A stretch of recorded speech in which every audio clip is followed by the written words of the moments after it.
Hey, Mike, just wondered about Nick Mullens. I don't know uh, as far as your memory of 2018, but what am I trying to say? When you saw his performance Sunday, how had he improved? Are there specific things you saw, like how he's come a long way in the past year or so? Well, I think his confidence was definitely up there. I think this time around he knew he's had some accomplishments in this game as a starter. He's had success as a starter for our football team, and I think it was just getting back to what he does. And Nick's is as good of a pro as we have in this building. He's always on his preparation. The way that his mind works and the way that he's able to think through the demands of our offense is as good as anybody, and he's done a great job for us, and this past Sunday was just another example of that, and he was so much more confident than 2018 than the first time he went in there. He was commanding the troops, commanding the huddle, and ripping the ball where he needed to rip it, and it was awesome to watch, and we're so fortunate to have Nick, right, being able to step in for us and not miss a beat.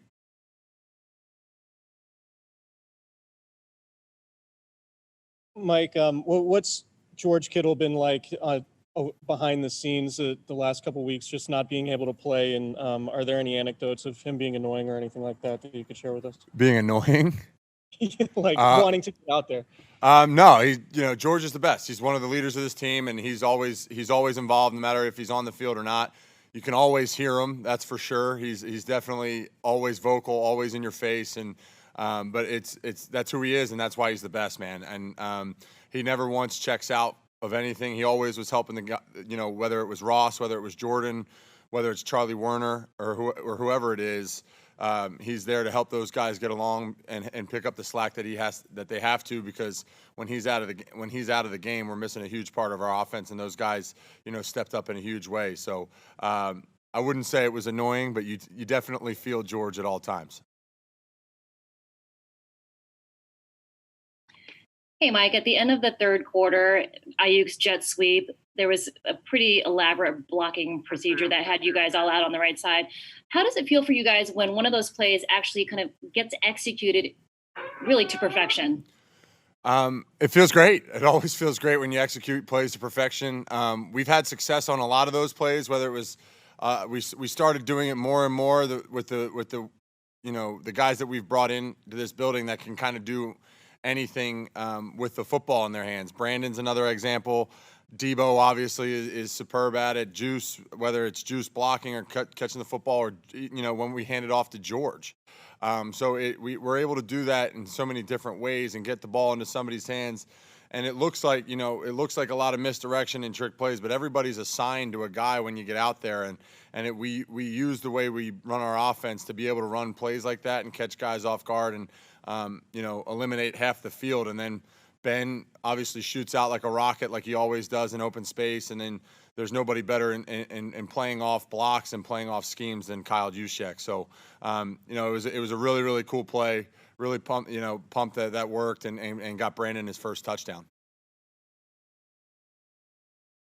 Mike, has there been any discussion there about what's happened with the Tennessee Titans and the issues that now is something that is being talked about, whereas for more than a month there, COVID tests and everything else, it seemed to really come to a standstill in the NFL? We actually haven't talked too much about it, but if anything that's been said, it's just remember to make sure that you're on all the little details of our protocols and make sure you have your mask on when you need to have your mask on. Make sure you have your hands washed. Make sure you get your tests on time and all that kind of, and make sure you have your little Kinexon tracker and all that kind of stuff. If anything, it's more important now than ever because of a small outbreak in the league that it only takes one to turn into many. And so hopefully we can get that under control across the league and we'll resume the success that we've had, over the first month or two of this season. Hey, Mike, I want to follow up on something you mentioned after the game the other day. You were asked about so much confidence in the backups, and you said it all starts with the head coach. Can you give us some specifics and details on how Kyle is and handles things like the kind of situation when you have injury crisis like you guys have had over the last couple of weeks, and what it is that he's doing to constantly make sure those guys are up on top of their game?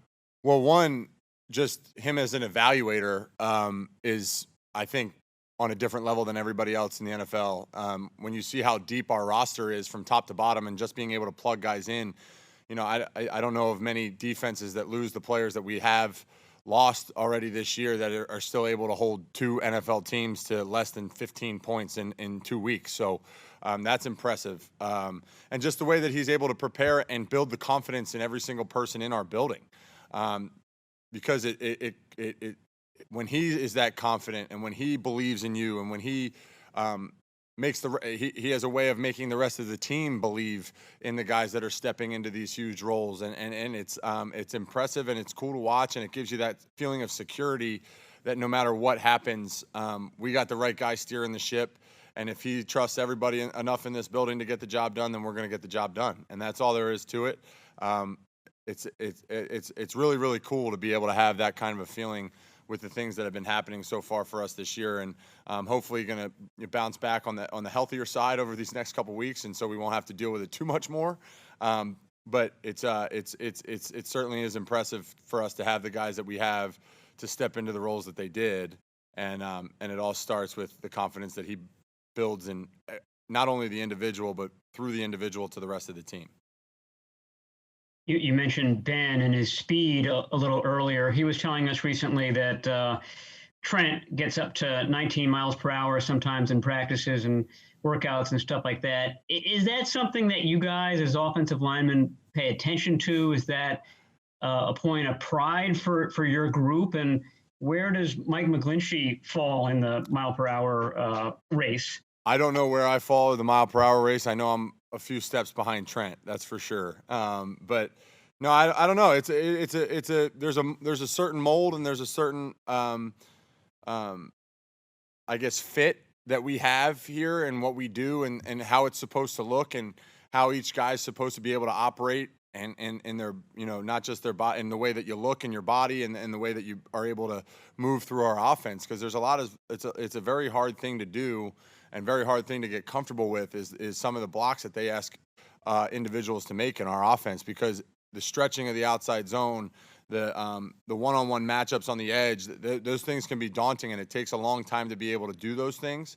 But when you have a blueprint for what it's supposed to look like, and it was Joe, obviously it was the start of Joe, and then inside it's Lakin, it's Ben, it's Weston, it's Dan, it's all these guys that kind of fit a certain mold of what Kyle believes is essential to offensive line play, and that's why there's not too many. There's guys that are not too far off. We're all right around each other, and that's pretty cool. Obviously, Trent is a one-of-one type of talent and athlete, and so he's going to have a couple steps on us in those workouts and dead sprints. But we're all pretty solid in space, and we can all get moving pretty good. Two more guys. Mike, the Eagles have had two basically staples of the defensive line, Fletcher Cox and Brandon Graham, for basically the past decade. What do you learn from them on film, and especially after a game where they sort of ran riot against the Bengals? Yeah, I've seen it for, like you said, a decade. I grew up outside of Philadelphia. They were guys that everybody looked up to. They were guys that everybody was a fan of, and they earned that.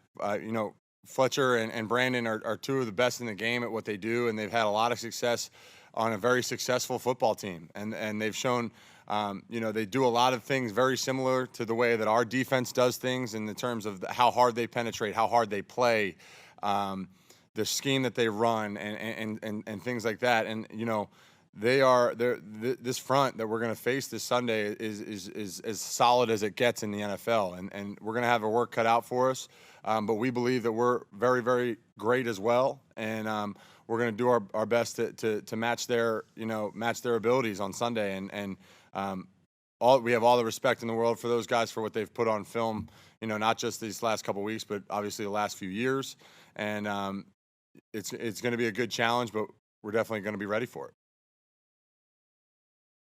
it. Hey, Mike, speaking of what they put on film, I know this was the year before you came, but the last time that this 49ers team played the Eagles, it got ugly down there. And I mean, it's a game where I think Garrett Selleck was seconds away from coming in to play your position at right tackle. I'm wondering, is there any use to that film? Do you guys go back to watch the last time you played the Eagles to see how you do match up against guys like Fletcher and Brandon Graham, or was it just too decimated at that point? Yeah, we haven't really done much of watching the 17 game. I'm pretty sure Joe even broke it. What did he break his orbital bone in the first quarter of that game? So I don't know. I think Lakin might have been in the game, but other than him, there was nobody that's on our team anymore in the game. So it's a little different. So we haven't really done much. And in over 3 years of football, defenses and players change. So you try and stay as current as possible. That's a completely different 49ers team than the one that's here now. And so, we're going to focus on what's going on forward and the things over the last year and these last 4 weeks or so. That's what we're going to take from and those guys that, they've obviously had some turnover on their roster as well. Obviously there's a couple key guys that are still there, but there's a lot of players that weren't there either. So we'll study based off of what they have done last year and the first few weeks this year and go off of that. Did you enjoy that video? Make sure to check out these other ones.